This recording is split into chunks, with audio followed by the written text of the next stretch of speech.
Coming up, accountability was a big topic at the Africa Climate Summit. The conference ended with calls for new global taxes on major polluters. We have a Nairobi Declaration, but what we need now is action. Environmentalists gear up for an action-packed month. Extinction Rebellion holds training sessions to deal with potential police confrontations. You have people who are actually entering the situation with high levels of climate anxiety as it is. People that I've spoken to who are reasonably new to the climate movement are often ready to get arrested. But first, the hottest August on record comes with powerful storms, flash floods, and rapidly melting ice. Such a year with very strong losses, and this is really absolutely unprecedented. This is Just 2 Degrees on TRT World.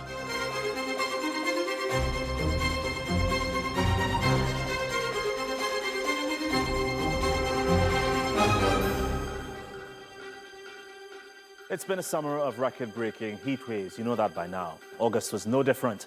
According to the EU's Copernicus Climate Change Panel, it was the hottest August ever recorded worldwide, following the hottest ever June and July. August didn't quite break July's record of hottest month ever, though, which was, by the way, made the 2023 season the most uncomfortable in the Northern Hemisphere since records began in 1940.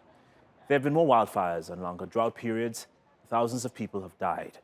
Animals have suffered, and there have been billions of dollars worth of economic damage. Well, also dying are Swiss glaciers, which have been melting at an unexpected pace this year, according to glaciologists. In August, Switzerland experienced one of its top 10 warmest seasons on record, an average of 15.5 degrees Celsius, which is 1.2 degrees above normal levels. In 2022, glaciers recorded their worst melt rate since records began more than a century ago and lost 6% of their volume. The Swiss Glacier Monitoring Network measures ice loss and say they expect another wave of melting before the year ends. And the heat, of course, is connected to more powerful storms, which have brought rain and severe flooding to several countries, taking lives, livelihoods, and homes. Wet weather means flash floods in September. Storm Daniel swept through Turkey's northwest province of Kırklareli and several neighborhoods in the city of Istanbul. The mayor reported about a month's worth of rain fell in just a few hours. Several were killed and dozens injured or stranded as emergency crews responded with helicopters and excavators. Campgrounds and an industrial park were washed away. Some subway stations were flooded and had to be closed. The same storm hit neighboring Bulgaria. The river Velika burst its banks, damaging roads and bridges. A state of emergency was declared in the town of Sarajevo, warning residents to find higher ground as water levels rose. They reached over 2 meters in the popular Black Sea resort and campgrounds of Arapia, destroying homes and washing cars into the sea. At least 2 people were killed. And Storm Daniel devastated central Greece as well, with a days-long deluge. Yesterday was the worst storm I have ever experienced anywhere. I've been through monsoons in Bangladesh, I've been typhoons in Hong Kong, and this was worse than anything I've ever seen before.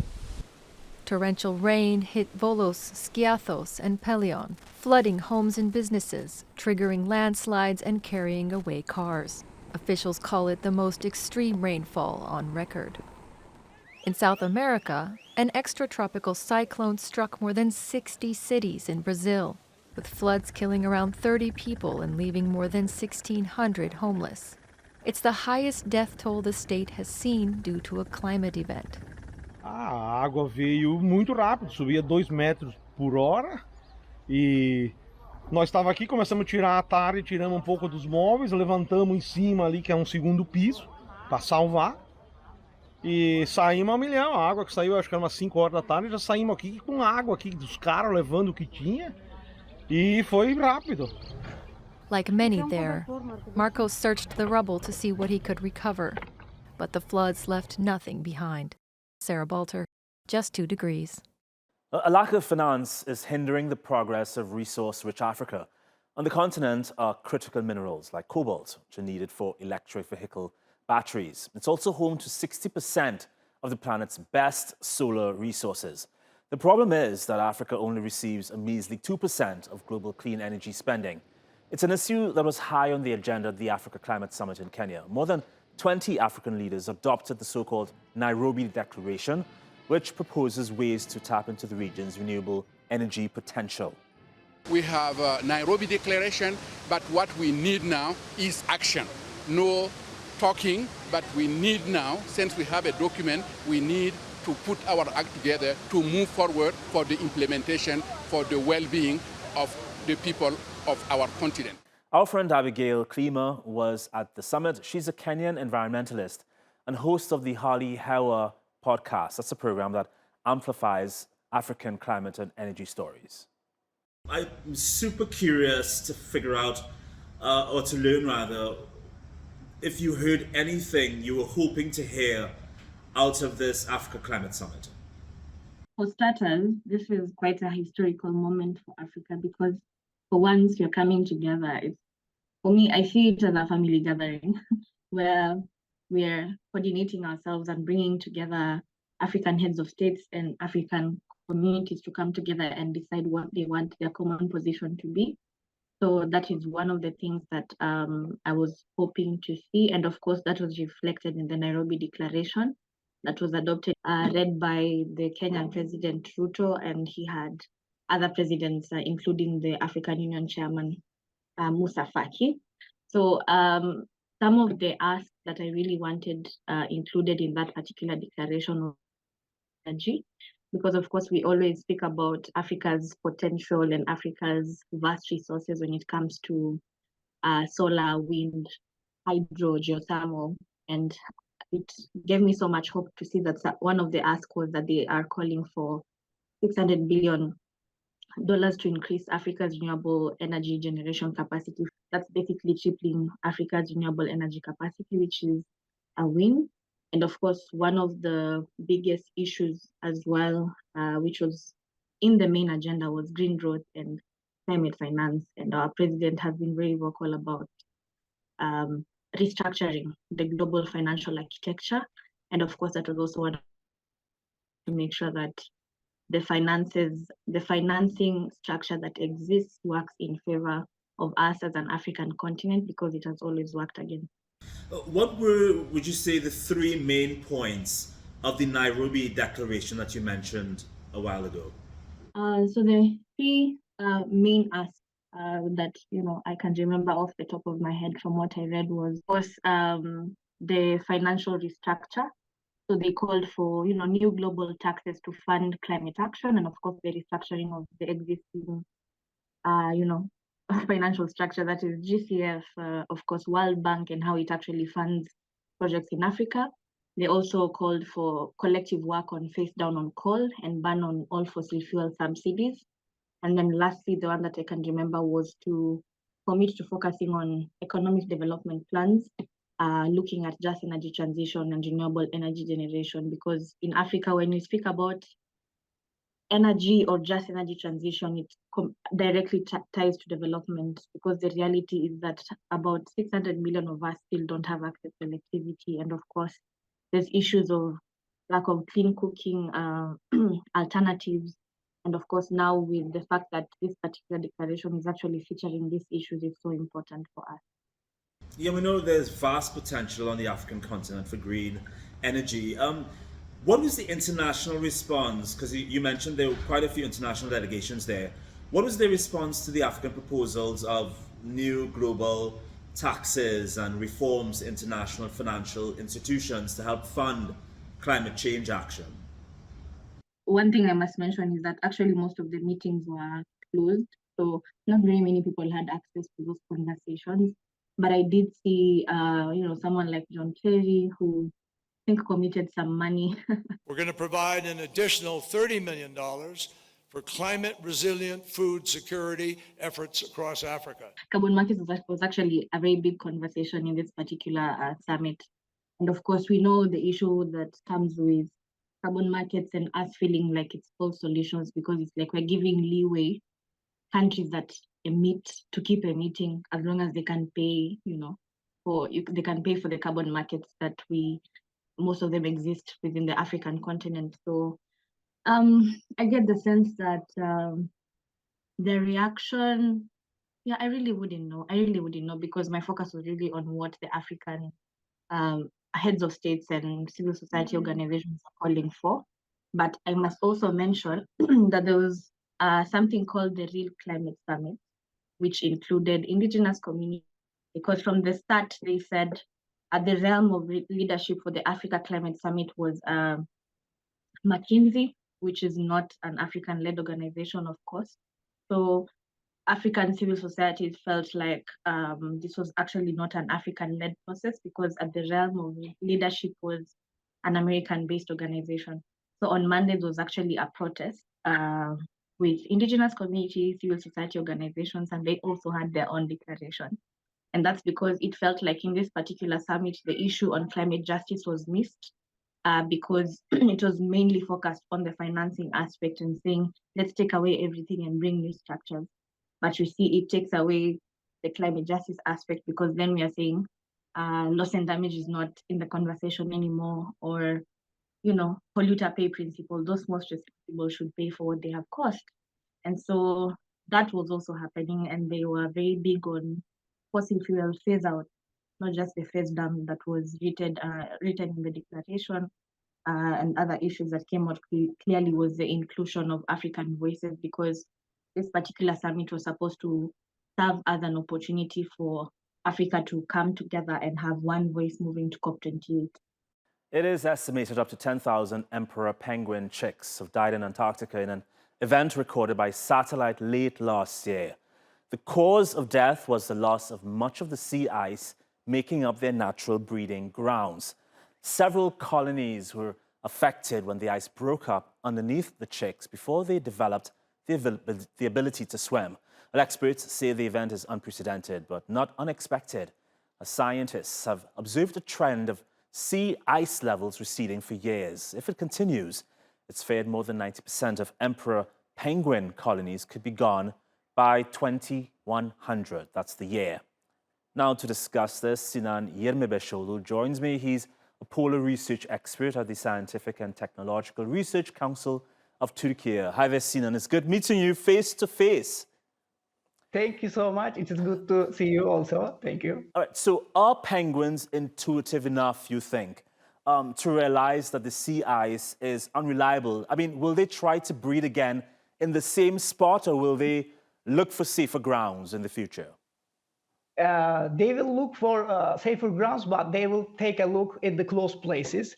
I just published the latest, the emperor penguin colony map of the Antarctica, and we can see that in all the coastlines, the emperor penguins could make a nest. And the emperor penguins, the only species which can live in the winter months in the Antarctica. But in the winter months, we can see that all of the continent surrounded by sea ice. So nobody gets in or nobody gets out. So the emperor penguin only stands in there with the sea ice.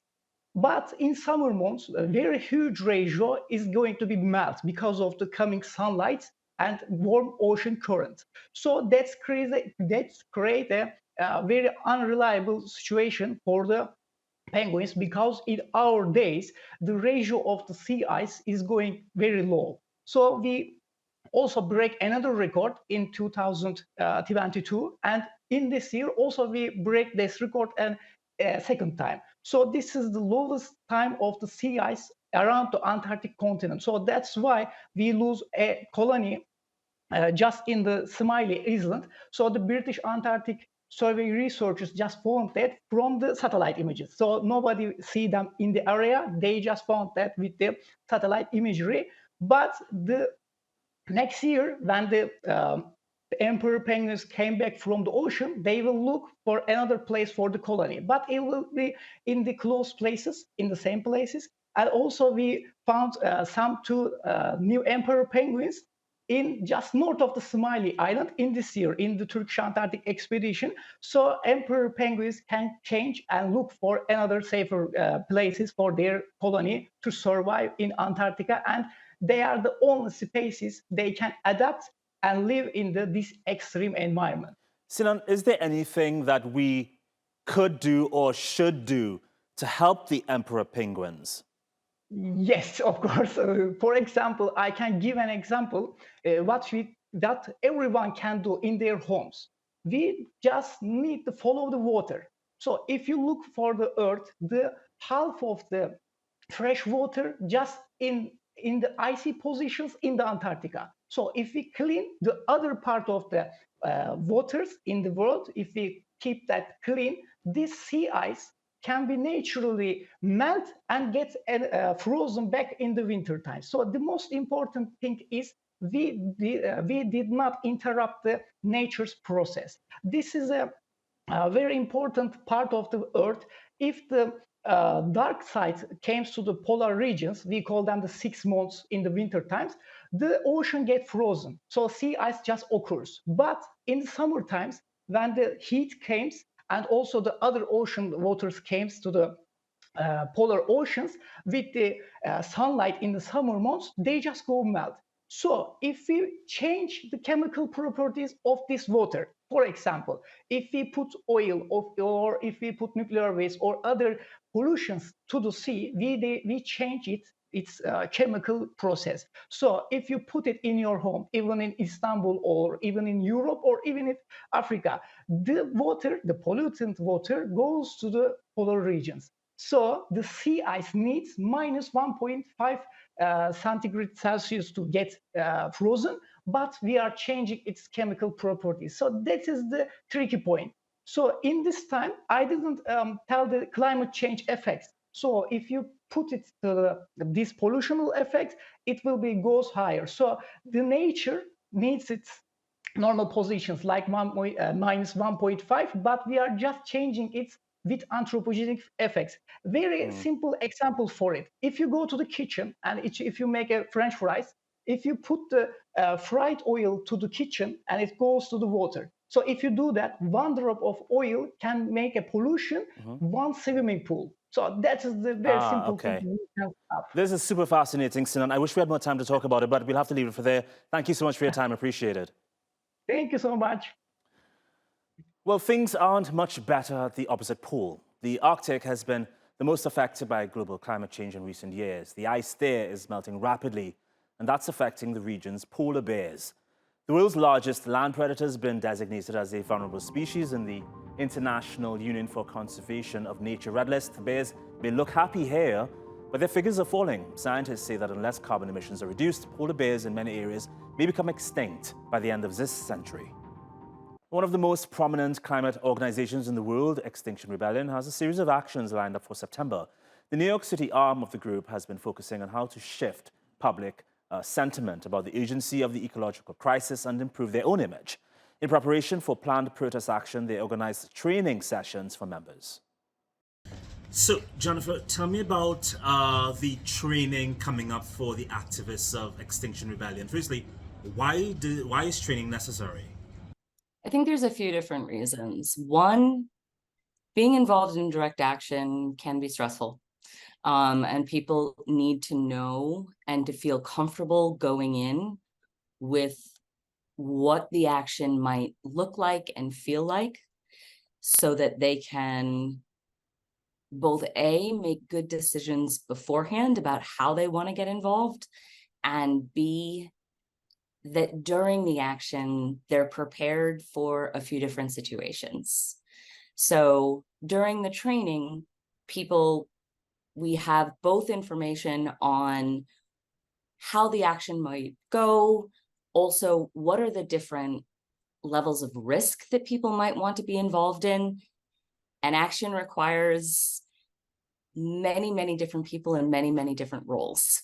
And it's important that people be able to have a chance to understand what all those different roles are and to decide what's the best way that they fit into the action. That might be in a role where there's higher risk of arrest, where that person might be causing disruption to an institution or to government, and therefore put themselves at risk of possibly being arrested. That's one role that people might take. Another role is we need people that are trained in de-escalation, that can work with both the public and with law enforcement and with security in order to make sure that a situation remains calm and that people feel as safe as possible. And as safe as possible, you know, that doesn't always depend upon the people within the action. That often can depend upon what is or security. This is really interesting because you have people who are actually entering the situation with high levels of climate anxiety as it is. And so they're trying to take a decision in terms of what type of action they should take. What is the trend? Have you noticed a trend in terms of what types of actions people would prefer to take when it comes to tackling the crisis? People that I've spoken to who are reasonably new to the climate movement are often ready to get arrested. And they see that as there's occasionally, there can be a tendency to see that as an end in and of itself, which it's not necessarily. Arrest is one tactic amongst many, and that's not the entire picture when it comes to direct action. I think many people are frustrated and angry, and they don't know where to put their anxieties. And a place to put that is in the very public actions. When they do see other people, you know, blocking a road, or when they see people blocking the entrance to Chase Bank or so. Those actions can be really important and really impactful. And also they're a part of a wider picture of the things that we all need to do within this crisis in order to get the bad actors to change. You know, in the UK, climate protesters are dealing with this Public Order Act that gives police powers to arrest anyone even suspected of doing any climate protests. What are people in New York City dealing with? Why would they be arrested? For doing what exactly? Extinction Rebellion in particular, we've had reasonably, I don't want to say easy, but predictable interactions with the police. The New York City Police Department has a group called the Special Response Group. They are specifically trained to shut down protesters.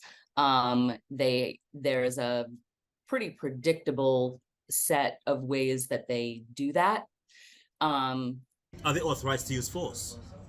I actually don't know, but because in the US, the consequences for risking arrest are